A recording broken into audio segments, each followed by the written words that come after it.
Hello বন্ধুরা, আসসালামু আলাইকুম। কেমন আছেন আপনারা সবাই? আশা করি ভালো আছেন, সুস্থ আছেন। সবাই সবার পরিবার পরিজনকে নিয়ে হোক আলহামদুলিল্লাহ, আল্লাহর অশেষ রহমতে আমিও ভালো আছি।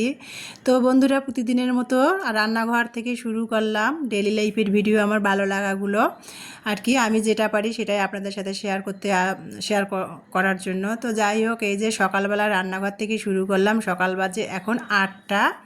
তো এই যে সকালবেলা একটু আর কি মেহমান আসছে, 3 বছর পর মা আসছে আমার বাসায়। আমি যেহেতু আমার মায়ের ছোট মেয়ে, মা অসুস্থ, সেই জন্য আসায় হয় না। তো আমার বোনের 2 মেয়েকে নিয়ে আমার বাসায় বেড়াতে এসেছে গতকালকে। তো সেই জন্য আর কি এই যে ডাল রান্না ছিল, তারপরে আর কি গতকালকে রান্না করেছি কিছু কিছু রাতে।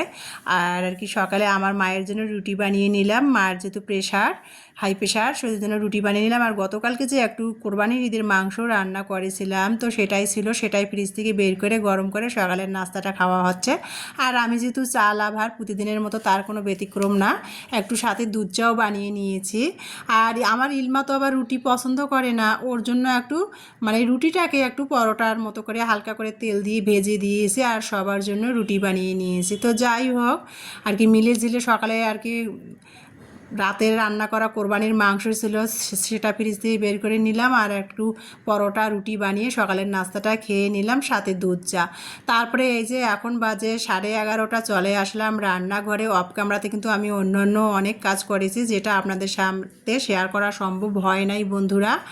আর ডেলি লাইফের ভিডিও আর কি পুরো ভিডিও যদি সারাদিনের খুঁটিনাটি আমি যা করি না করি শেয়ার করতে গেলে ভিডিও কিন্তু অনেক লং হয়। যেমন আজকের ভিডিওটাই কিন্তু আমার 21 মিনিটের ভিডিও ছিল, সেটাকে কিন্তু আমি কাট করে একটুখানি ভালো লাগাগুলো আপনাদের বোঝানোর স্বার্থে কিন্তু আমি এখানে 10 মিনিটের ভিডিও বানিয়েছি বন্ধুরা। এই যে আমি কলার খোসা ভর্তা বানাবো। গতকালকে তো আপনাদের সাথে শেয়ার করেছিলাম কাঁচা কলার চপ বানিয়েছিলাম। আর কাঁচা কলার চপ না আমার 2 মেয়ে খুব পছন্দ করে। কাঁচা কলার তরকারিটা খায় না, কিন্তু চপ বানিয়ে দিলে ওরা খুবই পছন্দ করে। তো গতকালকে পোলাও মাংস করেছিলাম, শুক্রবার ছিল, আর কাঁচা কলার চপ বানিয়েছিলাম। তো খোসাটা না, কাঁচা কলা ঠুমা করে কেটে সিদ্ধ করে আমি কলাটা তো নিয়েছি, খোসাটা আমি ছিলে ফ্রিজে রেখে দিলাম। সেই খোসাটায় আজকে আর একটু সামান্য আর কি 2 টেবিল চামচ পরিমাণ পানি দিয়ে একটু খোসাটা ফ্রিজ থেকে বের করে আর একটু সিদ্ধ করা খোসা আর একটুখানি সিদ্ধ করে নিলাম, জাস্ট একটু ফ্রিজ থেকে বের করে গরম করে নিলাম। তারপরে এখানে আমি আর কি 4-5টা রসুনের কোয়া, আর কাঁচা পেঁয়াজ আর শুকনা মরিচ। এখন তো কাঁচা মরিচের বর্তমান আগুন দাম, তো সেই জন্য শুকনো মরিচ দিয়ে ভর্তাটা বানাচ্ছি। শুকনো মরিচ তেলে ভেজে নিলাম, মানে হালকা একটু ব্রাউন কালার করে ভেজে নিয়ে কাঁচা কলার খোসাটা ভর্তা বানালাম স্বাদ মতো লবণ দিয়ে। আর সরিষার তেলটা দিয়ে দিয়েছি কাঁচা কলার ভর্তাতে। দিয়ে কাঁচা কলার ভর্তাটা কোনো ব্লেন্ডার বা শিলপাটা ছাড়াই মাটির বাটনাতে ভর্তাটা আমি বানিয়ে নিলাম বন্ধুরা। কিভাবে সেটা তো আপনারা দেখতে পেয়েছেন, কাঁচা কলার খোসার ভর্তা। তারপরে কিন্তু এখানে আমি ফ্রিজ থেকে মুরগির গিলা কলিজা ছিল, সেগুলো আর কি ডানা ডুনা, সেগুলো আর কি সোনালি মুরগি গতকালকে রোস্ট বানিয়েছিলাম, তো সেগুলো গলা গিলা ডানাগুলো ছিল, সেগুলো আজকে বুটের ডাল দিয়ে রান্না করব। আর পাড়ায় আর কি হকার আসছিল ফেরিওয়ালা, তো তার কাছ থেকে আমি নিচে নেমে কলমি শাক নিয়েছিলাম, তো সেটাই আর কি মা বেছে দিল বসে বসে। তো সেটাই আর কি দুপুরের জন্য ভাজি করব, কলমি শাক ভাজি আর মুরগির গিলা কলিজা ছোলার ডাল দিয়ে রান্না করব, লটপটি আর কি আমরা যেটাকে বলি। তো যাই হোক বন্ধুরা, রান্না করতেছি। কলার খোসাটা আগে ভর্তা বানিয়ে নিলাম, আর লবণ দিয়ে কিন্তু কলমি শাকটা আমি সিদ্ধ করে নিলাম। আর ফ্রিজে ফ্রোজেন করা কাঁচামরিচ ছিল, আমি কাঁচামরিচ বাজার থেকে যখন দাম কম ছিল, 30 টাকা কেজি ছিল কাঁচামরিচের শীতের সময়, তখন কিন্তু আমি 3-4 কেজি কাঁচামরিচ কিনে ধুয়ে ফ্যানের বাতাসে পানি শুকিয়ে কাঁচামরিচগুলো ফাল্টি করে কিন্তু আমি ফ্রোজেন করছি। সেটাই ফ্রিজ থেকে বের করে নিয়ে আমি কিন্তু লবণ দিয়ে শাকটা সিদ্ধ করে ওর উপর কিন্তু কাঁচামরিচটা দিয়ে আবারও ভালো করে নেড়ে চেড়ে শাকটা সিদ্ধ করে নিয়ে রসুন পেঁয়াজ আর শুকনো মরিচ দিয়ে তেলানি করলাম, শাকটা করে নামিয়ে নিলাম। এখন আমি ছোলার ডালটা কিন্তু অফ ক্যামেরাতে আমি ভিজিয়ে রেখেছিলাম আধা ঘন্টার মতো, তারপরে কিন্তু সেটাও অফ ক্যামেরাতে আমি সিদ্ধ করে নিয়েছি ছোলার ডালটা।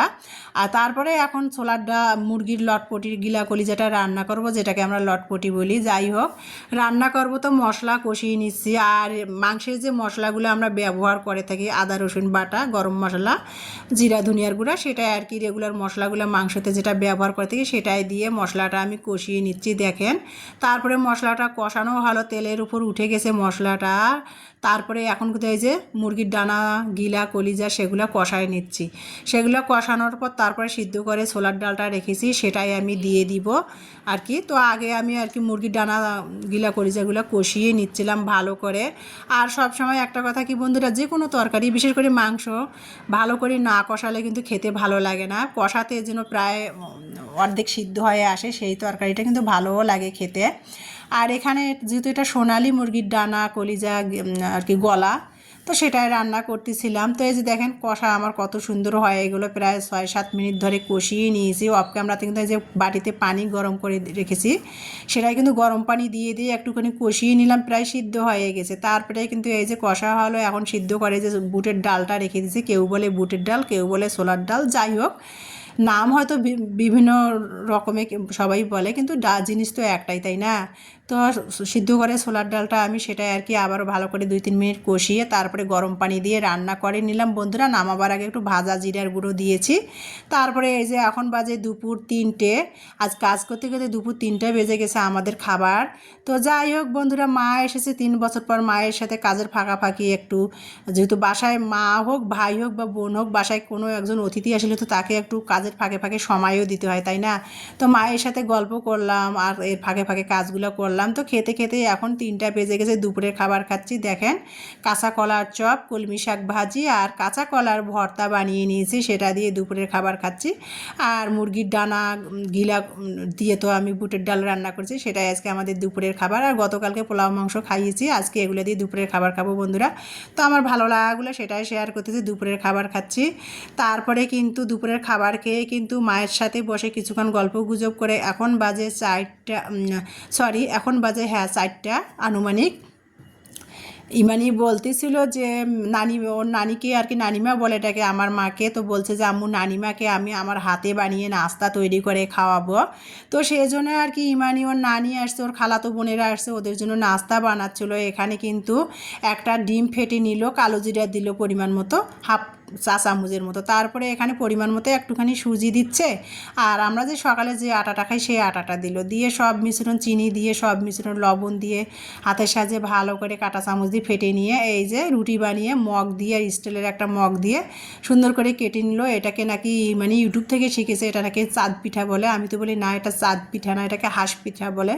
তো যাই হোক, দেখতে হাঁসের মতোও লাগে, চাঁদের মতোও লাগে, আবার কলার মতোও লাগে, যে যে নামে বলে আর কি। তো ইমানি সেটাই বানাচ্ছে, বানিয়ে ওর নানিকে খাওয়াবে। তো সেটাই আর কি বিকেলের নাস্তার জন্য রিমানি রেডি করতেছিল। এই যে রুটি বানিয়ে নিয়ে তারপরে স্টিলের গ্লাসে মুখা দিয়ে কেটে কেটে নিয়ে এই যে অপর সাইডে ভাজা হচ্ছে, ইমানি বেলতেছে আর ইলমা কিন্তু ভাজতেছে। আমার 2 মেয়ে নাস্তা বানিয়ে ওর নানিকে খাওয়াবে। দেখেন আমার 2 মেয়ে কত গৃহিণী হয়ে গেছে। আর একটা পরিবারে আমি মনে করি যদি 3টা-4টা মেয়ে থাকে, আমি মনে করি মন খারাপ আর দুঃখের কিছুই নেই। মেয়েরা হলো আল্লাহর রহমত বরকত, খুশি আনে সংসারে। তো যাই হোক, আমার মেয়েরা মোটামুটি মাশাল্লাহ ভালো বন্ধুরা।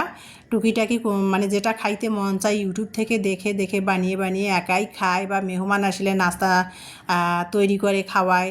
যারা আমার বাসায় নিকটাত্মীয় মেহমানরা আসে তারা কিন্তু জানে আমার মেয়ের হাতের নাস্তা অনেকে খায়, আমার মেয়ে নাস্তা বানিয়ে পরিবেশন করায়। তো যাই হোক, ছোটো মানুষ কাজের ফাঁকে ফাঁকে পড়ালেখার পাশাপাশি কিন্তু আমাকে অনেক হেল্প করে।